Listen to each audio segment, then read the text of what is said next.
नमस्कार श्रोते हो, हेल्थ गुरु आय केअरच्या आजच्या अत्यंत महत्त्वपूर्ण भागात आपलं सहर्ष स्वागत आहे. श्रोते हो, थंडीच्या दिवसात किंवा पावसात अनेकदा बाळ अचानक शांत पडतं. आपल्याला वाटतं की ते झोपलंय, पण ते धोक्याचं असू शकतं.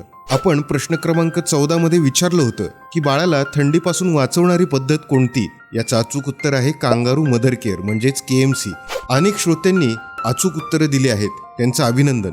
पण श्रोते हो, नवजात बाळासाठी दूध जितकं महत्त्वाचं असतं तितकंच शरीरासाठी ऊब देखील महत्त्वाची असते. चला यामागचं विज्ञान जाणून घेऊया आणि बाळाचं वजन वाढवण्यासाठीची ही साधी पद्धत समजून घेऊया.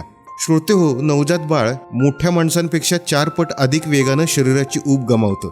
शरीराचे तापमान कमी होण्याला हायपोथर्मिया म्हणतात. जेव्हा बाळ थंड पडतं तेव्हा ते स्वतःला गरम ठेवण्यासाठी शरीरातील सर्व ऊर्जा खर्च करतं. त्यामुळं बाळाची भूक कमी होते आणि त्याचं वजन वाढत नाही. शरीर थंड पडल्यामुळे बाळाची रोगप्रतिकारक शक्ती कमी होते आणि त्याला जंतू संसर्ग होण्याचा मोठा धोका असतो. म्हणूनच थंड पडलेल्या बाळाची वाढ कधीच वेगानं होऊ शकत नाही. यावर सर्वात प्रभावी आणि विनाखर्च उपाय म्हणजे कांगारू मदर केअर. श्रोते हो, ज्याप्रमाणे कांगारू आपल्या पिल्लाला पोटाशी चिटकून ठेवतो, तसेच आपल्याला बाळाला देखील ठेवायचं असतं. बाळाच्या अंगावरचे कपडे काढून फक्त टोपी आणि मोजे घालून त्याला आईच्या किंवा वडिलांच्या छातीवरती चिटकून ठेवावं. या त्वचा स्पर्शामुळे म्हणजेच स्किन टू स्किन कॉन्टॅक्टमुळे तुमच्या शरीराची उष्णता बाळाला मिळते आणि त्याचे वजन वेगानं वाढतं.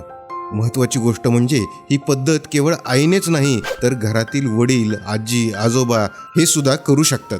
दिवसातून किमान 6 ते 8 तास KMC दिल्यास बाळाचं आरोग्य सुधारतं. तुमच्या गावातील आशाताई तुम्हाला KMC देण्याची योग्य पद्धत घरबसल्या शिकवू शकतात.